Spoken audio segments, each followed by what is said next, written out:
No, sige, higop, higop! Ayun. Buenas Sige. tardes, Go. damas y caballeros. There seems to be an orchestrated campaign against Sabi ni former Rosa, newsman, number one basher. my former colleague at the Philippine Daily Inquirer, na si Christian Esguera. Oh, ano? And the online attack and online demolition job is coming from the Marcos bloggers and loyalists. Pati si Malacanang Undersecretary Claire Castro ay inupakan na rin itong si Christian. Hindi na mainupakan eh. Alam nyo, eto kasi yung mga tanga eh.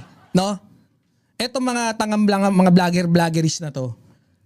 Ako, yes, I can say na hindi ako kunyari meron kayong kinoment dyan. Diba? Oh. Hoy, sinabi ni DJ Byron, tinira ka dun sa kabila. Kaibigan ko si DJ eh. No? Hindi mo ko kayang ipaaway kay Tol DJ. No? I have to confirm first. No? Kahit matagal na, okay na yung ano mo, kahit matagal na, I have to confirm it first. Eto mga nagpapapaniwala sa mga viewers nila, doon sa mga nagko-comment, kagaya ni Esguera. Ganon din lumanding yung katangahan ni Esguera eh. Ano nangyari kay Esguera? 'Di ba? May nag-comment doon, sinusuportahan mo si Marcos eh. Puta, nagpakitang gilas ang walang nga. Ay hindi, kahapon ko pa nga hindi yan ang sinasabi ko sa inyo, di kayo nakikinig eh. Ha? Kung hindi siya tanga, kasabwat. Diyan sa flood control. Tapos nagising na lang, maniniwala ba ako? Nagising na lang si Ferdinand Bongbong Marcos, sabi niya, ganon? Ano yan? Sabi pa, kukinginang yan. Sinungaling. Oh, wag kasi kayong tanga. Eto rin ang hilig maniwala nito sa viewer niya. Sana nag-research ka rin muna. Esguera. And per your request, we are going to discuss this issue now. Kasi this is an issue that will have repercussions. At for one, ang pwede ko sabihin dito, walang panalo dito, lahat tayo talo. Ulul! Wala kaming pake kung manalo, matalo. Yan ang problema sa inyo eh. Isiksik nyo sa kokote nyo. Busit kami sa Duterte and ayaw na namin maipwesto si Duterte. Ganon. Maybe we share that ideology. Ayaw natin sa Duterte, ayaw na rin natin magkaroon pa ng Duterte sa higher office. Yes, pero wala kaming iging vice president, senator, si PBBM. Wala kaming intensyon na ganun. So, kung yung mga panalo-panalo, kailangan yung ipanalo kung sino man kasi hodang gusto nyong patakbuhin, easy lang kayo. Mamaya maulol kami, sinasabi ko sa inyo eh. Pag kami naulol dito, tapos pagpapakyuhin namin yung mga nire-recommenda nyo, Leni Robredo. Hindi, wag muna. Senator Risa Ontebe. Wag na muna. Kaya, wag nyo kaming antayin maulol. Pag kami naulol, wala yan. Siyempre, loyalista kami. Ang ligtas lang sa banatan namin, of course, mga Marcos. Lahat tayo talo kasi ang masaya lang dito sa online. Hindi kita nabati kanina doon kay Manang Trexie Baka mamaya sabi mo, di kita binati. Papansin si Vaz. Papansin to, tukmol eh. Campaign at nakikita ko baka sila rin, they are helping blow up the issue ay mga DDS. Kasi tulad ng sinasabi ko sa inyo, pakonti. Wala naman kaming pakialam eh. Wala kaming pakialam. Kung binabanatan kayo ng DDS, wala naman kaming problema nyo na yan. Tanga rin kasi kayo eh. Lang nga yung mga independent vloggers at kung atakihin pa natin at kung mabawasan pa, di panalo yung mga bayaran vloggers ng mga DDS, bayaran vloggers ng China, and they number by the thousands. Kaya nakikita nyo kahit papaano. They number by the thousands yung mga vlogger ng DDS. Ganda yan. Lapag ka dyan ng Nakaligo na po si Ma'am Josie. Maligo muna bago mag-comment Bad? By the thousand? Ito mema lang, no? May masabi lang eh. O asan yung dokumento mo o data? Datos na nagpapatunay na talagang by the thousands nga yung mga fake news ng mga DDS vloggers. Paano kung sabihin ko sa yung 836 lang according dun sa last data na nakuha ko? O di paano yan? Di words, your words against mine. Kung putya, itsura pa lang. Putya, eto panot din to. Kung talagang tapat ka, pakita mo yung totoo mong buhok. Huwag ka magpanggap na may buka. Putya, porque mas maganda lang yung pagkabili mo dyan sa piluka mo. Oh, dugulat kayo, no? Oh, panot to. Pagka nagla-live to, sabihan nyo rin, pakita nyo yung bumbunan niya. Kung talagang tapat ka sa mga viewers mo, hindi yung niloloko mo. Mas maganda pa si Dada. Mas mahusay pa si Dada sa'yo. Pati yung pangit na pagmumukha niya. Pero yung pangit na mukha ni Dada, pero proud siya ipakita sa live niya. Panot pa. Di ba? Pero ikaw, putya, nagpapanggap ka na may buhok? Ha? Oh, yun ang problema sa'yo eh. Kaya alam namin DDS ka. Kala mo, hindi ko mahalata yung ano mo, yung wig mo. Oh, gusto ko rin makita mag-swimming to. Gusto ko makitang naliligo ka sa ulan. Makita natin po siya, hahawiin na ganun yung buko. Malakas pa rin si Sara Duterte, partly dahil sa mga bayaran vloggers nila. Oo, panutya to. Pag hindi panut to, buburahin ko channel ko. Oh. Bayaran na DDS vloggers. That's why we are going to tackle this issue. Wala kaming pakialam dyan sa bayaran DDS vlogger. Ikaw lang na umiintindi dyan. Kasi tayo, we take a neutral side. Hindi tayo Neutral ka?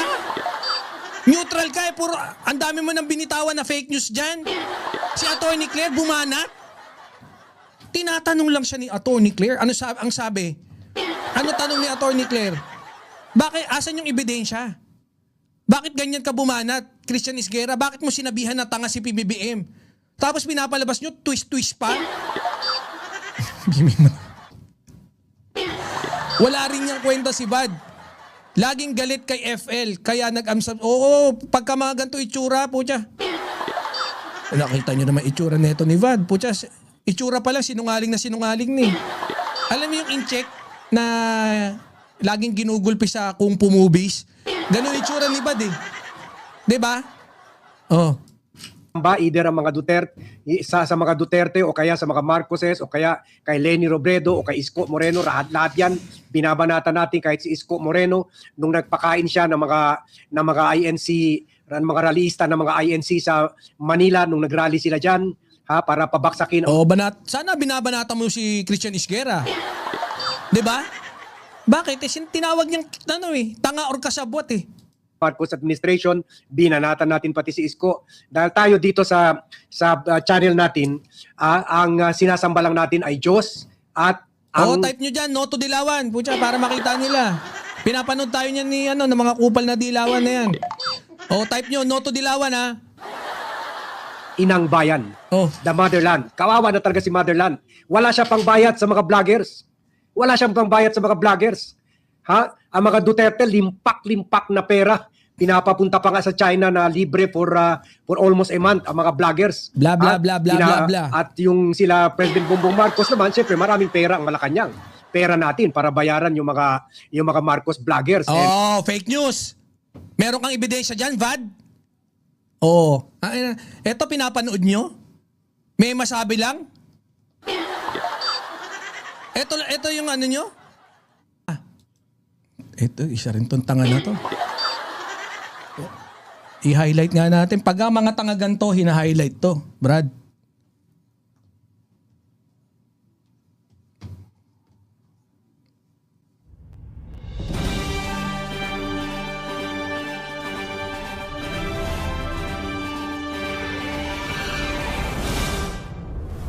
Magandang hapon, bayan! Isa na namang tanga na tagahanga ni Christian Isguera ang nagtatanggol sa tungaw.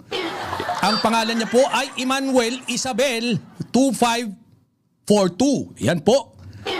Medyo salat po siya sa kaalaman at Pilit niyang ipinagtatanggol si Christian Esguerra. Ang sabi niya rito, bakit kayo bumubula ang bibig kay Christian Esguerra? Hindi niyo makuha ang point niya. Sino ba ang pumirma ng NEP para maging GAA? Hindi ba ang Pangulo? Pumirma siya tapos hindi niya na nakita ang mga insertions. Bobo! Ikaw po ay medyo may salat sa pagkakaalam dahil hindi po yan totoo, mga kapatid. No? Kung inyo po makikita, sinabi po ni Pangulong Ferdinand Bongbong Marcos noong 2025 na budget, sinabi niya, hindi ko na makilala yung budget natin, yung GAA. Dito sa binigay sa atin pagkatapos ng bicameral meeting. After that, 10 days, hindi sila nagpasko, walang Christmas party. Oh, pagkatapos nun, ibinigay niya, mayroon siya na veto na 100 million plus. 100 billion plus.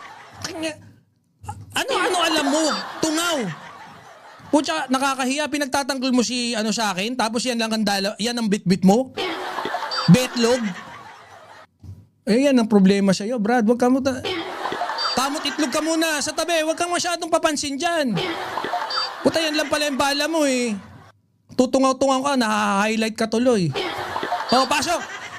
Yung mga ibang tungaw na medyo pipitsuging tungaw, eto muna, ha? Eto muna, oh. Baliw na mga Marcos groups sa social media. Pati grupo nila First Lady Lisa Araneta Marcos at saka nila Speaker Martin Romualdez. Nakita nyo, ha? Mga witnesses laban kay Romualdez, isa-isa na. Walang sound! Anong walang sound? Wala no? Walang sound ba? Watching from Hong Kong. Binibili niya. So dito neutral lang tayo. That's why we are in the best position para i-discuss itang issue. And not only that, tulad ng sinasabi ko sa inyo, hindi man tayo lawyer, hindi man tayo government official, hindi man tayo celebrity vlogger, ganon, with millions of followers, pero pero parang pamilyar nga mukha mo. Pamilyar mukha mo. Sinabi ko na sa'yo, parang ang doon sa Kung Fu. Yung ginugulpi sa mga Kung Fu movies. Tapos bigla mahahawi yung pilukang gano'n, no? tayo, we happen to know malakas yung background sounds, no? Baka mali na naman ako. Sige, anyways. 90% ng mga tao dinidiscuss nasa subject to the news of the day. Either naging colleague natin yan, naging kliyente natin yan sa PR business, or naging kaibigan ko yan nung ako ay investigative reporter ng Philippine Daily Inquirer. At isa na nga itong si Christian Esguerra na kasama ko habang ako ay investigative reporter ng Philippine Daily Inquirer until 2017, and also siya yung parati nag-interview sa akin. Kaya pala eh. Nagkaka-interviewhan pala. Nagkaka-interviewhan. Ay, nako. Okay, sige, interview mo ako, interviewin din kita. What do you think? Interview kita, interview mo ako, interviewhan tayo. Kaya yung mga Marcos loyalist na sinasabi DDS siya, ako may tampo ako diyan kay Christian Esguerra. Medyo yumabang na rin yan. At meron siya magkakagrupo ngayon na pero umamin na nga na mayabang eh. Mayabang naman pala eh. Umamin ka naman palang tukmul ka eh. Alam mo na mayabang. Si Christian Esguerra hindi mayabang. Sobrang yabang ng walang yang yun. Ako pa naman pagka ako medyo nakakakita ng mayabang, tapos nakita ko, minsan nananampal ako eh. Wapish! Ingat ka, ingat ka. Bago lang kagrupo niya na tinitira rin tayo. Kaya galit rin ako dyan kay Christian. Pero tayo, doon lang tayo sa tama. Nako! Talaga, galit ka. Tsupain mo nga kung galit. Kung talagang galit ka. Lang tayo sa tama. At ngayon, ipapakita ko sa inyo yung interview ni Christian, yung mga series, isa lang sa mga series of investigative report na ginawa niya laban kay Duterte nung panahon pumapatay talaga. We don't fucking care. Bilisan mo na! Ipi-play pa namin yung pag-iyak ni Christian Esguerra. Sabay na kayong iiyak dito. Mga Duterte, ito video ito. Mas mayabang pa din si Kayo at si Libayan. Kayo naman, oh. Wag ganun. 2019. Sinibayan. Kabayan. Oh, ge. Yung lahat tayo takot na takot kay Duterte. Siguro, Ha? Takot? Huwag na, ano ba to? Ano ba to? Chuchupain niya ba dito si Christian Esguerra? Ganon, parang gustong hadahin, ganon. karamihan sa inyo. Kahit si President Marcos hindi bumabanat kay Duterte noon. Ha? Takot ang lahat. Siguro karamihan rin sa inyo. Pero kami ni Christian, bumabanat kami. Ay, ayun oh. Pucha, sabay angat ng bangko oh. Pucha nga na, yung palang teknik oh. Eto, kami ni Christian. Kami lumabang kay Duterte. Ang inang yan oh. Sinara yung ABS-CBN eh. Pucha. Ay, naka. Sure ka? Palaban pala to? No? Palaban, no? In fact, dito sa ANC program, nakipag-kwan pa kami. Nakipagbaliktaktakan pa ako sa PR. Ha? Sa PR ni Duterte, sa online PR strategies niya. So, ganyan kami ni Christian noon. Simula noon hanggang ngayon. Kaya, pwede ko sabihin, hindi nagbago si Christian. Ha? Talagang he is for the truth. At yung training namin sa Philippine Daily Inquirer, love for the truth, love for country, ginagawa lang niya yan. Kaya kung meron man siyang masasamang sinabi kay President Bongbong Wala nga kaming paki sa pinagsasabi mo eh. Marcos, dapat hindi tayo maging balat sibuyas. Ha? Anong Kita mo tinuturo nito? Bobo ka ba? Ibig mo sabihin, ito yung klase ng vlogger na pinapanood nyo? Ha? Dapat dito sinasampay. No? Ito yung klase ng vlogger na pinapanood nyo? Na kailangan i-normalize yung salitang tanga? Aba, putya, hindi kami papayag dyan, Brad. I-normalize yung pagsabi ng tanga? I-normalize yung pagsabi na tanga sa Pangulo? I-normalize na sabihin na kasabwat? Pagbintangan yung Pangulo? Kung ako lang, no? Kung iba, mga vlogger lang na putya, journalist daw siya eh. Ha? Diring-diri nga siyang aminin eh. Nakakaubabang naman kung tatawagin na lang ako ng vlogger na lang ako. Sabi niya, di ba? Putya, gusto mong Gusto mong i-normalize yan? Putya, ang tanda mo na, bad. Ilang taong ka na? 335 ka na. Putya, wala ka na nga buhok eh. Nakawig ka na lang. Ang tanda mo na eh, Brad. Tapos yan ang gusto mong ituro? Yan ang gusto mong ihain sa mga viewers mo?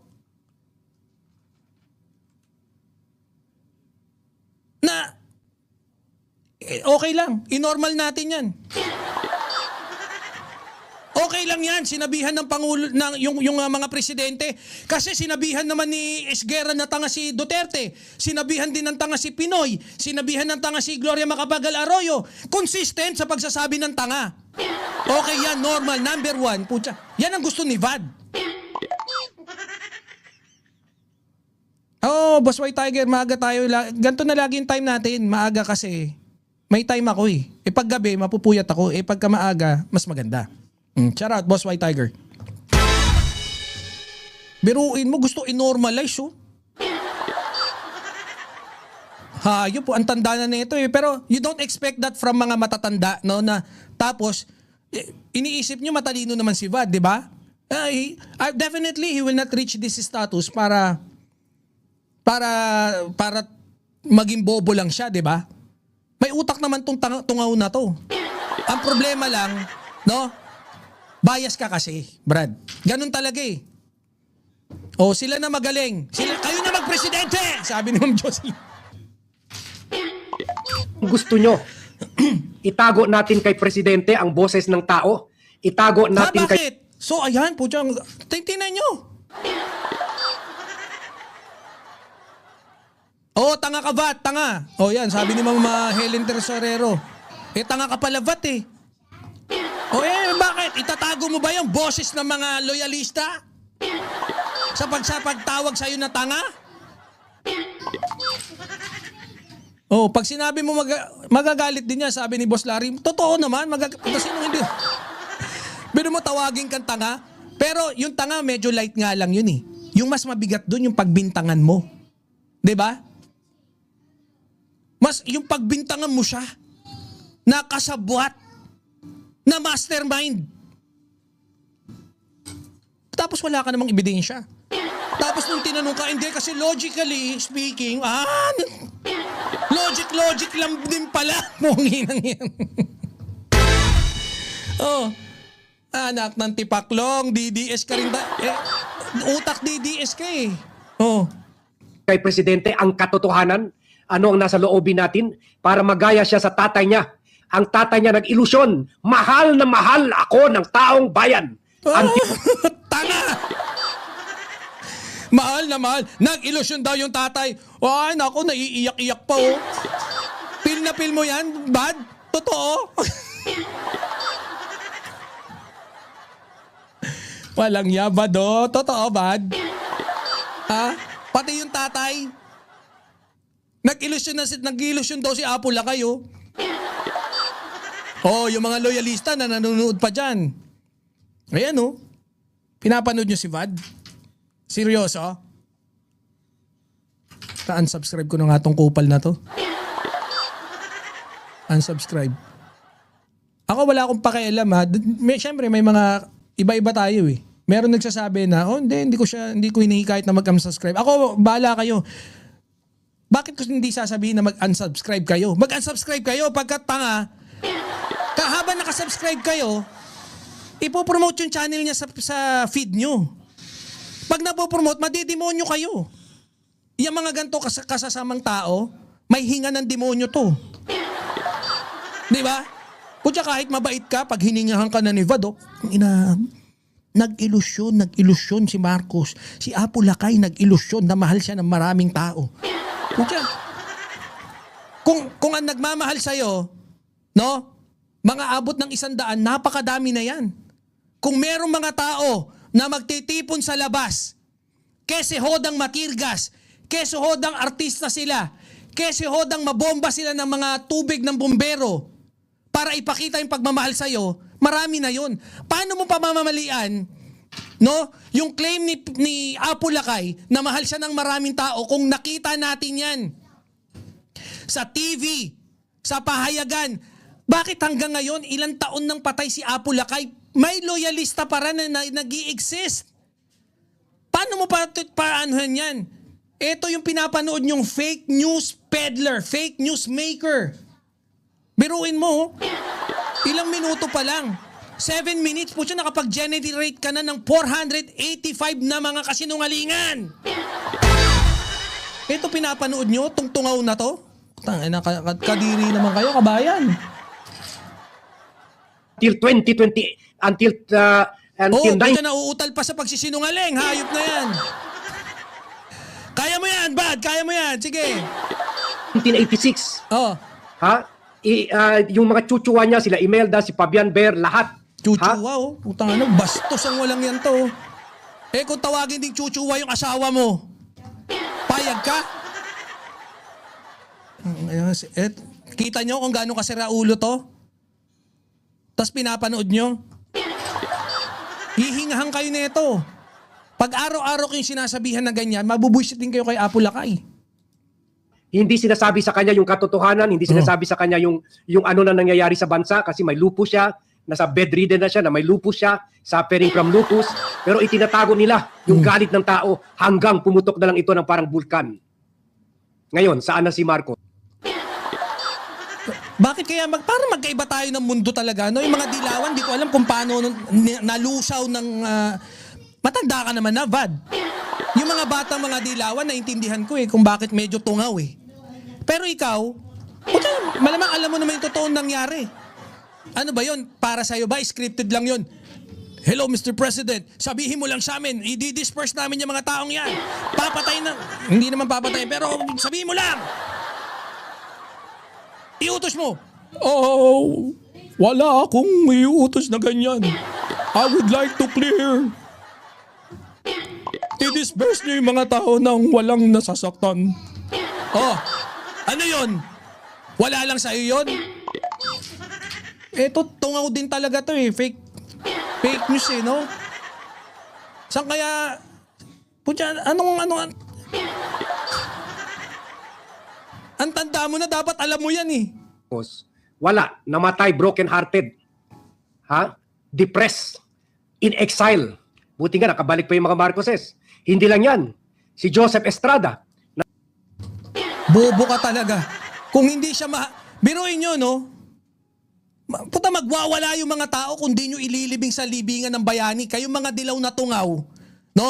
Puta, makipaggera na tayo sa mga dilawan na tong mga tungaw na to. No? Puta, wala tayong pake. I-continue natin yung impeachment. Warshackin na rin natin yung mga dilawan na hayop na yan. Mga tungaw na yan. Wala naman tayong pake, no?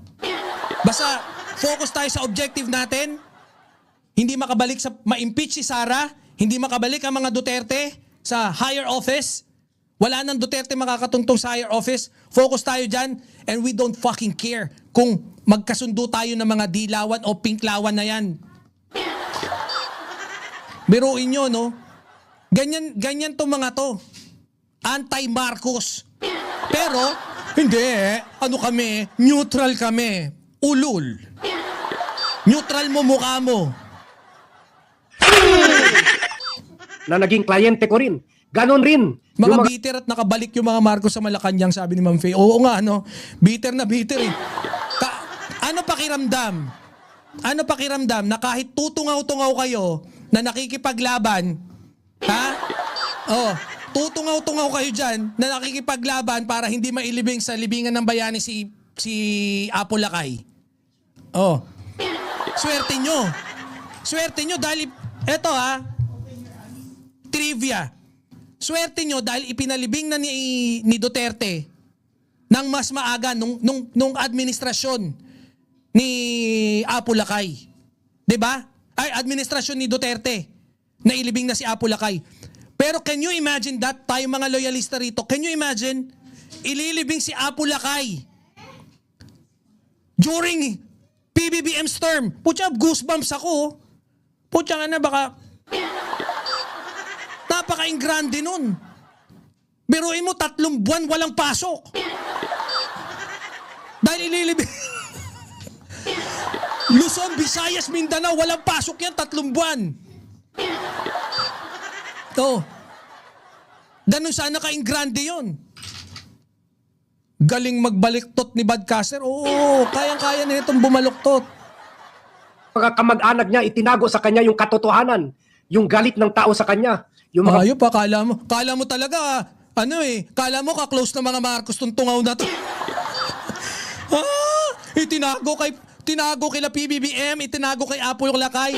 Huwag mong sabihin mga pinaggagawa naming kalokohan, ganon. Sino source mo? Sino source mo? Si Aimee? bayaran media niya, wala pang mga social media. Oo, lalabas lahat ng loyalista dyan. 'Di ba? Pucha, can you imagine that, oh? Pucha, ililibing si Apo Lakay, oh. And kaya pa magantay ng 6 years ni Apo Lakay. Kaya huwag kayo masyadong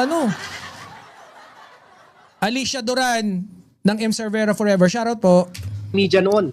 Kaya madali niya i-control, madali niya bayaran, madali niya bilhin yung loyalty ng mga corrupt media. Until yun, pumutok na lang yung social volcano. Oh, social volcano, saan yan? Saan yan? Asan yung volcano na yan? Luzon, Visayas, Mindanao. Invento, social volcano mo mukha mo. Si Erap. Si Erap. Wala na. So we don't want that to happen to President Bongbong Marcos. Oh, lol. Sige nga, gawin nyo. Gawin nyo ulit.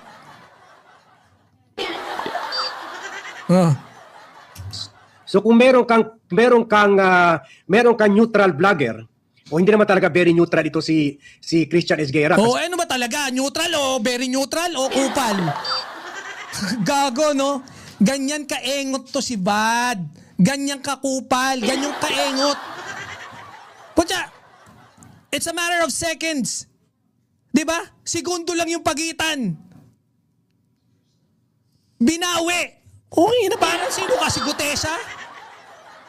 Dapat, kung meron mga neutral na vlogger, Puta na pag-isip-isip niya, tanga nga pala si Christian Isguera. Tungaw nga pala yun. Hindi naman siya biglang bawi, tungaw. Kasi medyo bias ito sa mga kakamping. Wala siya na... Ay. So neutral o hindi? You have to make up your mind, Vlogcaster. Make up your mind, Vlog. Ha? Armando. Make up your mind. Neutral, hindi neutral? Neutralan? Itang masama. Ni minsan hindi niya na-criticize ang si Leni Robredo o sino man kakamping. Paano yan? So self-defeating ka na. Yung logic mo kanina na neutral, na okay lang dahil consistent, na binanatan si Apulakay, ay binanatan daw si Ganto, binanatan si Era, binanatan si Digong, binanatan si Noynoy, binanatan si Leni. Ano gagawin natin? So ngayon, iba na ulit, iba na yung logic mo. So hindi na neutral. Hindi na binanatan. Ano ba talaga? Leader ng mga kakamping. Pero independent na rin. At least Independent na rin. Yun. Konting independent na lang.